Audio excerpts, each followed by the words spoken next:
Hi, everyone. Thank you for joining us for the spring kickoff of Story Hour in the Library. We're excited for another semester here in Morrison. And we're also very happy to have Cristina García starting us off with her background as an author, a poet, a professor. I think that you'll love to hear from her. I just want to mention a few things. Of course, if you have cell phones or anything that might make noise, please go ahead and turn them off. If you'd like to sign up for our mailing list, you can do that at the front desk here. You can sign up for Story Hour updates or library updates as well. You can also find our flyers over there that tell you about the rest of the season, and you can find us at storyhour.berkeley.edu. Again, you'll see the rest of the season listed there, as well as webcasts of previous readings. You can also find us on Facebook, facebook.com/storyhour. We'd love to be your friend there.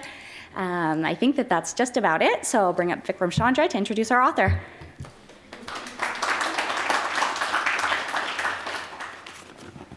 Hi, welcome. It's my pleasure today to welcome Cristina García to Story Hour. She was born in Cuba and moved as a 2-year-old with her parents to the US. She grew up in Queens, Brooklyn Heights, and Manhattan. After earning an undergraduate degree at Barnard, she received a master's degree from the Johns Hopkins School of Advanced International Studies. She then worked for Time magazine as a cultural and political reporter. In 1992, she published her first novel, Dreaming in Cuban, which tells the story of a family fractured by the Cuban Revolution as some stay and some flee into exile. Michiko Kakutani wrote in the New York Times, in Cristina Garcia's dazzling first novel, 3 generations of women dream about Cuba. Their birthplace haunts their memories and reveries, shapes their hopes and ambitions.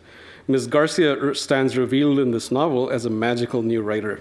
It is remarkable that this is a first novel. It is even more remarkable that Ms. Garcia achieves in her debut what many more experienced writers never attempt. Close quotes. The book was widely and well-reviewed and nominated for the National Book Award. Since then, Cristina has borne out that extraordinary promise in 4 other novels: The Aguero Sisters, Monkey Hunting, A Handbook to Luck, and The Lady Matador's Hotel. In The Lady Matador's Hotel, the matador of the title is Suki Palacios, a Californian of Mexican and Japanese descent. Suki is in the capital of an unnamed conflict-ridden Central American country for a bullfighting competition. In the hotel she is staying in, other guests include a suicidal Korean businessman, an ex-guerrilla fighter consumed by thoughts of revenge, a slick lawyer who runs a shady business in international adoptions, a colonel who has committed many atrocities in the recent Civil War, and an expatriate Cuban poet. Ms. Magazine wrote, Garcia's subject matter is epic: Civil War, assassination attempts, historical amnesia, godly messages dispatched from a cannery, xenophobia, communication with the dead, redemption of art. Garcia is at the height of her imaginative powers, and The Lady Matador's Hotel is a tour de force, at once hopeful and hopeless. Close quotes. Apart from these novels, Cristina has edited 2 anthologies. One is an anthology of contemporary Cuban literature, and the other of contemporary Mexican and Chicano literature. In 2008, she published 2 works for young readers, The Dog Who Loved the Moon and I Want to Be Your Shoebox. A collection of poetry, The Lesser Tragedy of Death, was published in 2010. Her newest work, Dreams of Significant Girls, is a young adult novel set in a Swiss boarding school in the 1970s. Please join me in welcoming the many talented Cristina García.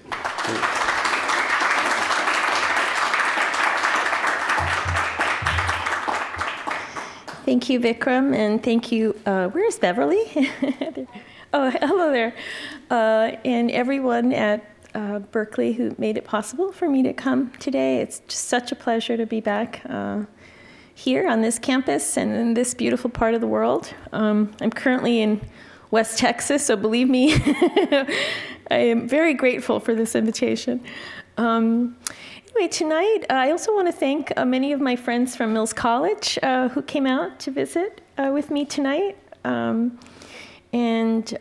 taught at Mills College for a number of years and still have many, many good friends there. Tonight, I think I'm going to just concentrate and read excerpts from the latest novel, Lady Matador's Hotel. You already got a brief and wonderful synopsis. Thank you, Vikram, for that. And I want to dedicate this reading to Sam Satin, who's a former student of mine at Mills College, a novelist, who's having his first book published this coming fall. And the title is The League of Somebodies. Okay, so watch out for that title in the fall. Okay, well, maybe I'll just start right from the beginning. Oh, the other thing I thought I might do is instead of reading, and then saving the questions for the end, I'll read just short sections, a couple of pages each, and then open it up to questions, maybe read it a little more, a few more questions. That way, I'd love to hear from you, and we can get the conversation started sooner rather than later. Okay? Okay, so this is just right from the opening. The novel takes place over the course of a week, very distilled. Many of the characters are flitting in and out of each other's lives. Some converge, some don't. The genesis of the book was really quite accidental. And a number of years ago, I went with my sister to Guatemala City, to help her adopt a baby girl. And as part of that process, we were required to stay in this luxury hotel in the capital.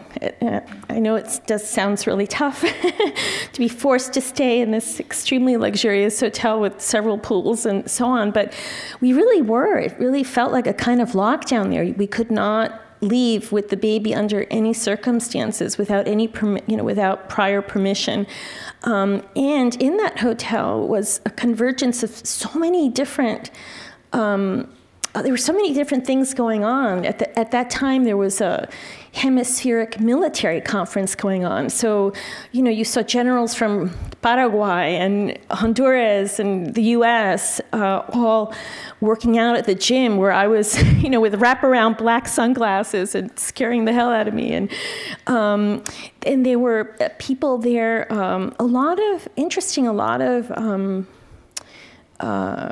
kind of right-wing Christian women there coming down to scoop up local babies. There was just so much going on. I noticed also when I finally did get out of the hotel that there were all of these, on the edge of Guatemala City, all of these Korean-owned textile factories. Anyway, it just seemed to me, I was in the middle of another novel, but I said, this is the novel I want to write. So that's a very long introduction, but just wanted to let you know how this came about. So, it begins with a quote from Fernando Pessoa, "But I have in me all the dreams of the world." Room 719. The Lady Matador stands naked before the armoire mirror and unrolls her long pink stockings. She likes to put these on first, before the fitted pants and the stark white shirt, before the bullioned waistcoat and the ribs-length jacket densely embroidered with sequins and beads, before the braces and the soft black slippers and the wisp of silk at her throat, before the montera, an authentic one she ordered from a bullfighter shop in Madrid, which sits atop her hair, pulled back in a single braid, before her cape, voluminous as a colony of bats. Suki Palacios has come a long way to this spired hotel in the tropics, to this wedge of forgotten land between continents, to this place of hurricanes and violence and calculated erasures. She arrived yesterday from Los Angeles, trading the moody squalor of one city for another, the broken Spanish for one more lyrical. In a week, she will compete in the first Battle of the Lady Matadors in the Americas. Suki is here early to display her skills and generate enthusiasm for the fight. By the time the other matadoras arrive in the capital, its citizens will be clamoring for blood. Every window of the hotel looks inward to a crosshatch of courtyards and fountains, banyans and Madeira palms. The pool is visible beneath Suki's window, a glazed and artificial blue. A cascade of bougainvillea brightens the patio. Aviaries with raucous jungle parrots outmatch the mariachis in volume and plumage. The Lady Matador is tempted to submit to the hotel's shielding niceties, to ignore the afternoon torpor awaiting her in the ring. She's grown accustomed to the jeering spectators who come to spit at her and provoke the bulls. They would gladly banish her from the sport altogether. Interloper, scandalous woman playing at being a man. Suki will ignore them. She'll keep a watchful eye on each bull, on the thick hump of its beckoning neck muscle, which, if pierced properly, will lead her straight to its heart.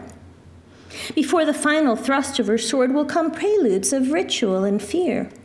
The whip of her red muleta, the stink of the bristling bull as it passes, her pivoting hips as she winds the beast around her in dizzying succession, the reverse slide across the dusty ring, fluttering her cape like butterfly wings, and always the clamorous heat. As she awaits the bull's last charge, sword in hand, in the suerte de recibir, her mouth will flood with a mineral saltiness, as if some essential earthly cycle has been fulfilled. The Lady Matador devours the sliced pear she ordered at great expense from room service. The pear is unsatisfactory, hard and mealy, but she finishes it, seeds and all. Later there will be time for more agreeable local fruit. Last night, Suki visited the cathedral off the Colonial Plaza. It was All Souls' Day, and the whisperings to the dead rose from the pews, circling the naves until they hummed with a humid sorrow. Suki trusts in the enigmas of the unknown as she does her own eyesight or the pumping muscles of her heart. The trick is balancing the measurable known against the vast chaos that defines everything else. In medical school, Suki's professors praised her for her lack of sentimentality, but they underestimated her respect for the imperceptible. In the cathedral, Suki slipped a $50 bill into the offerings box and carefully lit 14 candles, one for every year she and her mother were both alive. Ritual is everything. Her father, a professional dancer, taught her this. 14 candles for her dead mother. Pink stockings first, one sliced ripe pear. For extra luck, silent sex with a stranger 2 days before a fight. On Friday, she'd found a suitable partner at an Hermosa Beach discotheque. Then, in the shadowed moment before she steps into the ring, Suki repeats 3 words in Spanish and Japanese. Arrogance, honor, death. The Lady Matador checks her profile in the dresser mirror. The profile her father insists is her grandfather's, a red-headed Mexican bullfighter who was famous in the 30s. Ramon Palacios lasted 1 season in Spain. Billed as El Azteca, he fought in the same rings as the legendary Manolete and Joselito, before severe goring forced him back to Veracruz with a lame left leg. Suki's father grew up listening to Abuelo Ramon's stories along with the instantaneous revisions by his wife, an upper-class Sevillana he'd seduced at the height of his success. Abuelo Ramon was fond of saying that only matadors, like angels, can tame death and become immortal. Suki fastens her cape, and with a final look around her, sweeps out of the room. She passes a cluster of military men in the hallway, formal in their decorated khaki uniforms. From their uptight demeanor, Suki guesses they're from Chile. The officers are too dazzled by her to speak, fearful perhaps that the Lady Matador might turn out to be a disturbingly beautiful man. The elevator doors open to reveal a row of Latin American generals. Suki fights the urge to inspect their medals, pluck a few shiny ones for herself. Instead, she nods briskly and joins them. Conversation stops as the men pause to inhale the Lady Matador's alluring scent of pear and French perfume. "Oh, you will fight the bulls today?" The voice comes from the back of the descending elevator in confident, accented English. It belongs to a droopy-eyed colonel, brought across the chest. "See," Suki answers languidly as the elevator doors open. Then she strides across the bustling lobby of the hotel. where a bellboy whistles for the limousine that will take her to the ring. So that's a little bit of Suki. Any questions so far? Thank you.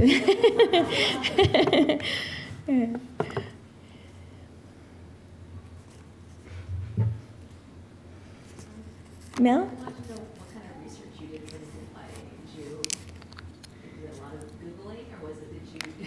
Go to a bullfight. It's so, I feel very authentic. Oh, thank you. I struggled with that a lot because, just to give you an idea, my daughter has been a vegetarian since she was in 4th grade, okay? So it was very tough for me to write these scenes. I mean, there are several bullfighting scenes in this book, obviously, and I think it was 3 different times I actually bought a bus ticket to go to Tijuana to see the bullfights. And every time I chickened out. I did. I just didn't think, I thought I would have some nervous breakdown if I actually saw this happening, which is so weird because here I have this character who's kind of fearless and just kind of challenging death every day, every time she steps into the ring and even beyond. What finally helped a lot, aside from Googling and reading a lot, I can read anything. It's just visually I feel almost like helpless. There was a documentary that came out around the time I was maybe 2/3 of the way through, finished with the book, and it was I'm trying to remember the exact title. It was something. Oh, I should have written this down. But it followed the lives of 2 female matadors in Spain. One who was quite famous and making a career of it, and had made it, as it were. And one who was just a novice and struggling, and who ends up very discouraged by all of the discrimination she experiences. It's very, very tough to be a female matador. In this world, there were rings, for example, where they won't allow women to fight. Sometimes the male matadors get together and gang up and say, if you let a woman fight here, then you won't have any of us. So very, very few women have broken into that extremely ritualistic male world. And I think that's one of the things that appeal to me about it. Anywhere where women are not wanted, I'm interested in transgression, So yeah, I did a lot of reading, and this film was very helpful. But I never made it to a bullfight, strangely enough. Any other questions for now? Yeah. Okay, I'll read a little bit more then. I thought maybe I would read one of the other things that fascinated me about being in Guatemala, even though Guatemala is never specifically mentioned in the book, it's just this unnamed tropical country, was just after nearly 2 decades of civil war, how I kept running through my head, how are people reconciling? How do people knowing that this neighbor killed their brother, how do they still live on? How does this function, especially in a place where there's a kind of forced amnesia about it all? It's not okay to talk about it. There's this sense of that forgetting is better than remembering for most people. And that was something that I kept encountering as I was stumbling around the hotel and trying to spy on the military conference and eavesdropping on the adopting women and all these other things that were going on. So, one of the characters is a waitress in the hotel coffee shop and an ex-guerrilla.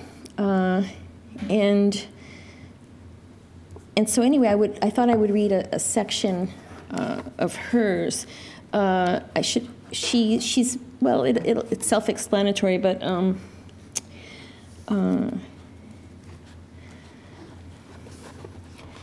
she's been working there, and And she joined the guerrillas because her brother was killed by the army. So this takes place on the roof of the hotel. Most of the chapters are kind of located in rooms and roof and dining, cafeteria, etc. So this is taking place on the roof. It's been nearly a year since the ex-guerrilla received flowers from her dead brother.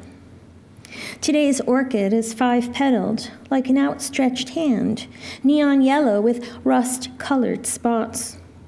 2 more blossoms, one pink, one red, are stacked at its center just above the stem. Aura Estrada no longer questions how Julio manages to get the orchids to her at the hotel. The accompanying note instructs her to meet him on the roof at noon. Julio claims that Aura's longing conjures him from infinity. But she's been trying to reach him these last few months without success. Then out of the blue, Julio chooses the busiest time of day for them to meet. Most likely he's trying to get her fired. He never did want her working at the hotel. Aura takes the elevator to the top floor then. Her pink and white uniform provides the necessary camouflage. No one will question her carrying this tray of sugar buns and tea. She passes the octogenarian actress who lives in the West Penthouse suite and orders ice with grenadine syrup for breakfast. The actress, quite emaciated, is wearing cream silk pajamas and her customary ostrich boa and has her triplet chihuahuas in tow. Aura greets the woman, but she's drifting in a world of her own.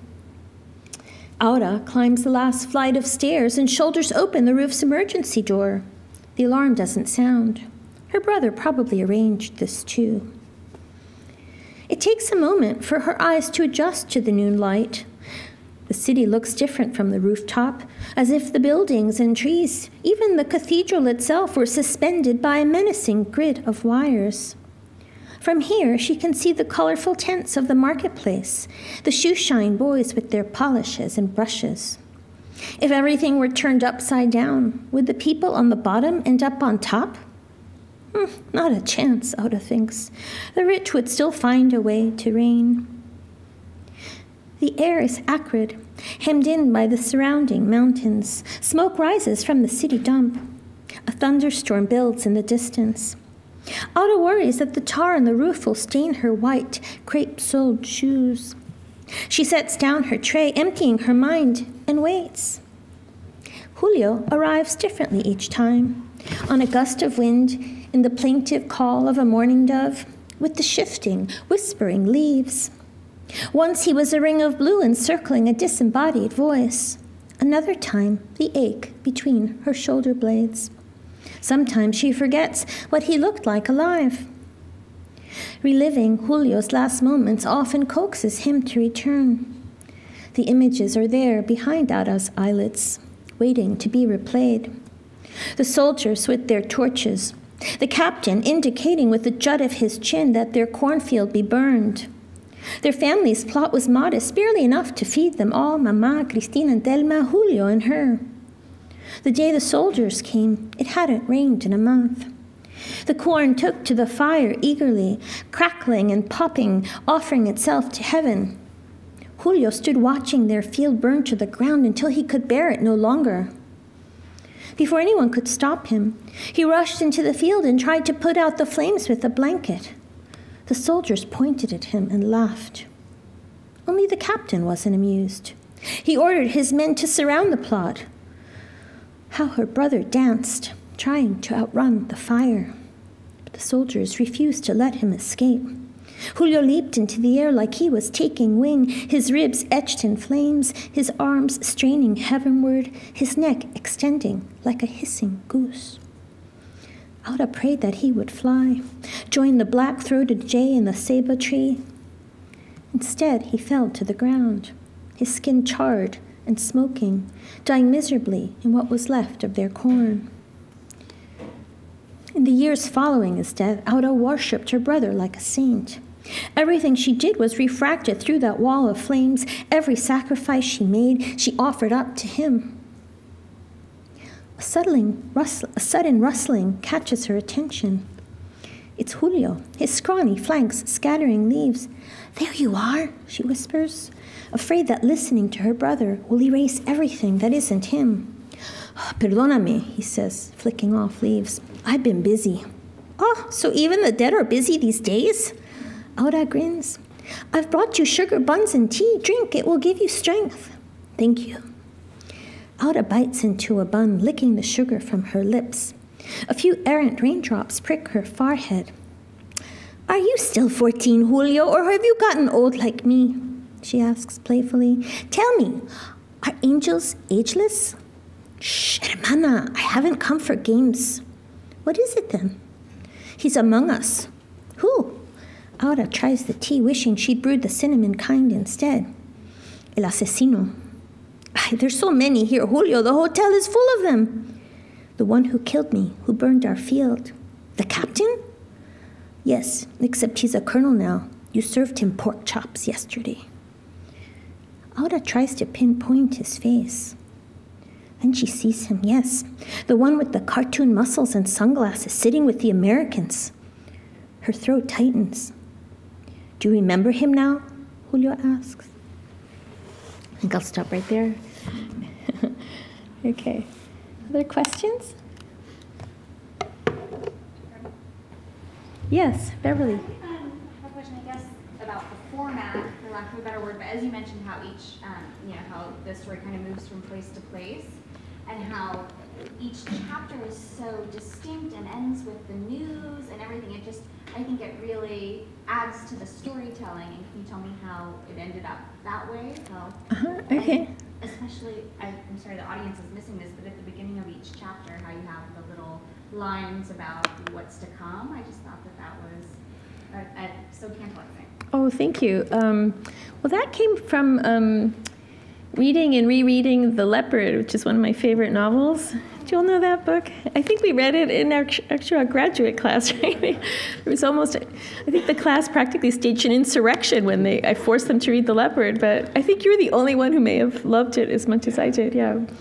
But anyway, it just seemed something very old-fashioned to me, and it also had a bit of that Chronicles feel of like almost a telenovela or something. Yeah, and then in between each chapter, and this was a way for me to contextualize a little bit, because this hotel is very insulated in a way, although so much is going on inside its marbled hallways and doors and whatever, but there's a whole world out there that tries to penetrate in the form of news and kind of other people and incidents. And so in between the chapters, I have these news sections, and we hear about anthropological finds. We have an astrologer chiming in regularly, and these. I think also these scenes I try and these news bits and so on are often comical and form a kind of absurd counterpoint to some of the heavier stuff that's going on in the book, such as the section I just read. Yeah. And I was, as a former journalist as well, I was a journalist for almost a decade. It's always fun to play with that constraining form and make it do what I could have never done as a journalist. Just, yeah. Any other questions, Sam? So what type of significance do you attach to naming your characters? Like, things like Aura and Julio and C.P. Palacio. I think it's plural, yeah. Mm-hmm. And I just kind of wonder, what type of, how do you come up with these names, and do you, is it kind of just reach into the hat and pull them out, or is there some sort of process that goes behind? Yeah. Yeah, that's an interesting question. No, I think a lot about names and audition names quite a bit, and until I get them right, almost the character can't move on. That's one of the first things I do when I'm just beginning to almost like pre-organize things. I'm not really very organized writing a novel, but the names really matter to me. I need to know at least who a few of the main characters are and why. why they're being named that. And sometimes I choose them just based on kind of the melodiousness of the name. And then in other times, like I'm thinking, for example, of the Lourdes character in Dreaming in Cuban, which also means Lourdes, which also means heavy. And, it just seemed kind of the perfect name for her. Her name and her daughter's name are Puente, the daughter especially being a bridge between kind of the Cuban-American exile community and the island. I mean, sometimes they're not that neat. Sometimes I just, for a while, I had photocopied a lot of pages from old yearbooks, University of Havana yearbooks, for particularly frilly and old-fashioned kinds of names. And so that often, I would look at those and just try and kind of mix and match until it sounded just right. Yeah. But I think it's important, and once somebody is named, it's very hard for me to change their name. I mean, it causes all kinds of earthquakes, and the earth trembles when you change somebody's name, and it has other kinds of implications that you can't even predict or fathom even. Any other questions? Yes. When you were reading that excerpt, and something I noticed also when reading Dreaming in Cuban is that, like, oftentimes characters, like also with Lourdes, they have this tendency to sort of travel, sort of spin off into their own spaces mentally, and they're literally having conversations with the dead or things like that. That, and also sort of the element of sometimes juxtaposing scenes of real violence or anger or something like that was sort of a much more gentler scene. And I guess my question is, what draws you to sort of paint the picture like that? Yeah. Well, I think in terms of this juxtaposition of the violence with, say, more gentler scenes, etc. I don't know. I often, when I read work aloud a lot, especially in the later stages, and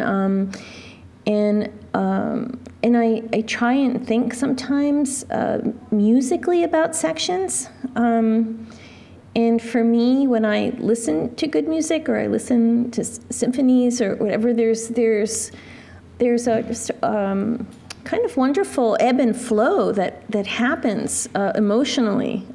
Times that things quicken and come to a crescendo, and then you get a kind of release or a respite or time to breathe and regroup. And so I try and be aware of that. Not so much in early drafts, but later when I'm kind of retracking things and organizing things and moving things around, I try and keep that in mind. That some of that acute tension needs, that contraction also needs release. And so I think it's something that I probably do more unconsciously now than consciously. What was the first part of your question again? Sort of the choice to have characters kind of spin off into their own world, or yeah. like talk with dead family members. Oh, talk with the dead, yeah. Well, I think I tend to prefer a kind of close third-person narrator, and so that, for me, gives me the opportunity to do a couple of things. One is to go for a sort of deep interiority, so that we can get their thoughts, and as a reader, you're kind of experiencing it almost as a first person. That's how close these third-person points of view are. So you have that, but you also have the maneuverability to describe thunderstorms or distant news, or I just love that the maneuverability I have with that kind of voice. In terms of talking with the dead, I don't know. My experience often has been that we do have conversations with the dead, whether they're other writers or relatives, or sometimes you feel, the sense of inheritances that you don't even know where where it's come from, or you have a conversation with a grandmother, but you realize that what she's saying also harkens back 2 generations later for what she's observed. So I think in many ways we're always talking to the dead, not literally talking to ghosts, but always in conversation with the past. And that the past is continually suffusing the present. It's what, in a way, floats the present. And so, to me, I don't make that radical distinctions, just like I think I don't make such radical distinctions between what's technically, literally possible and what's impossible. You know, for me, these are all kind of interesting perforated zones. And I like to play along those zones. I don't know if that answers your question. Yeah. Yes? You talked briefly about sort of the writing process, your writing process a little bit, but just sort of moving away from the context of, or the content of the text itself. When you write a novel, do you outline everything before you do it? Do you know what's going to happen in the end before you sit down? Never, yeah. Yeah, I try, in fact, to dissuade my students who are all, want to be organized, and I just usually persuade them that writing novels is not an efficient endeavor whatsoever, to say the least, and that you often can't plan your best stuff, and that you always have to be, I think, open to, not only open to, but invite mystery and chaos and things you only dimly perceive into the work, and often send taproots into very unsavory places, and move toward the violence and what you're afraid of, and all of these things, and you can't plot that out in a neat sort of way. I mean, that's not to say that it doesn't help to have a notion of the horizon of where you're moving toward, but to be open to the myriad, I say myriad, but billions of possibilities. You know, when you choose this over that, you're also cutting out all the different possibilities of path B. You know, so I like things to stay as open and febrile as possible for as long as possible. Any other questions? Yes. Hi. Are you going to read more and then more questions? Well, I don't know. How are we doing, Beverly, in time? I think. Sure. I think that it's 6:47, so we could maybe have a little more reading. A little bit more reading? Okay. Would you like me to? But I'm happy to take another question instead. Because I was responding to your answer to the last question, but really what I wanted to talk to you more about was the whole question of historical novels. Yeah.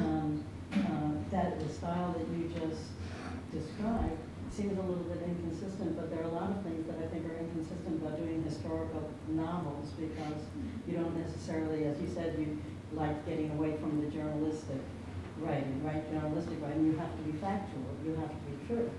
In a historical novel, you don't have to be true. You can throw in everything because it's a novel. Mm-hmm. Mm-hmm. People who, if you're using real people and real incidents, your readers consciously and unconsciously do think that those things happened or Mm-hmm. might happen. Mm-hmm. And they do believe a lot of that. So sometimes you're telling untruths whether you want to or not, because you're writing a novel and Mm-hmm. you're not planning it out and writing, step by step. And I have some real questions about that I'd love to have a chance to talk to you afterwards. Yeah, no, it's such an interesting, really dilemma, and I'm actually in the thick of it right now, because I'm writing a book about El Comandante, Fidel Castro, and I absorbed everything I could. I saw every documentary that I could download and see and whatever on him, read countless, saw him just sat through many hours of speeches, and so I felt like I could get him right. And believe me, there's hundreds of thousands of hours of speeches. I didn't listen to them all, but so much written on him and whatever. But then to write what I'm writing, I had to shelve it all and just tell a story and make things up and make up incidents and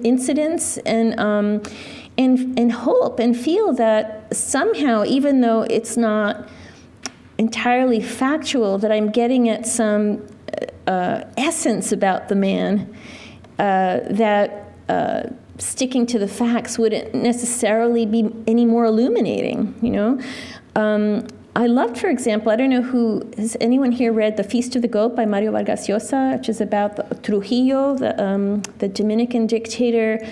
Anyway, it's a fascinating book. And Trujillo, I mean, I don't know what's true or what isn't true in the novel.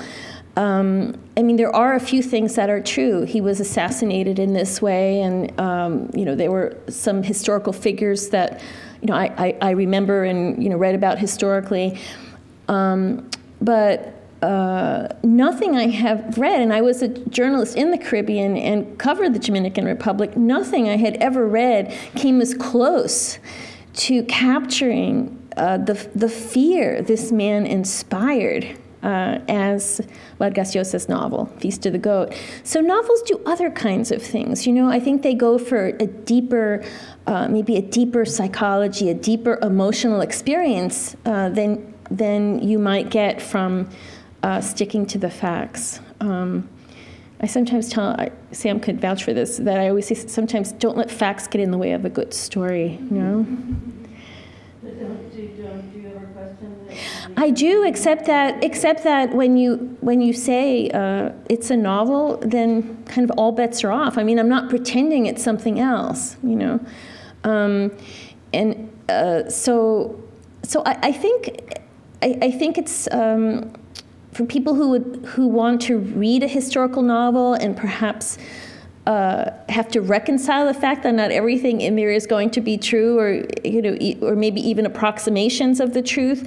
That's the opportunity cost of reading a novel over a book of history or biography or whatever. And it just depends what kind of ride you want to go on, I guess. Yeah. Yeah, but I'm struggling a lot with that right now. So interesting you should mention that. I think we've run out of time, right? Yeah. Sure. It's entirely up to you. If you want to close it out with a little bit more reading, that's fine, or take more questions. Does anyone have maybe another question? Yeah? Sam? Okay, all right, go ahead. Let's just do the questions then, all right. Okay, all right. Yeah, so I was just wondering about, when you chose Palacios heritage, like when you choose heritage, like, The Japanese-Mexican. Like, what type of thought goes into that, and why choose a specific? Right. Yeah, it is a good question.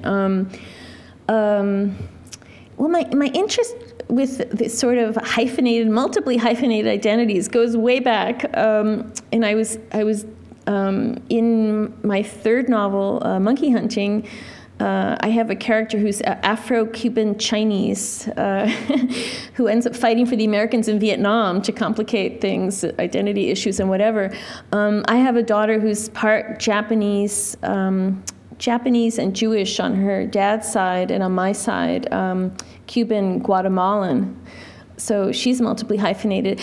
Anyway, I've just become very interested specifically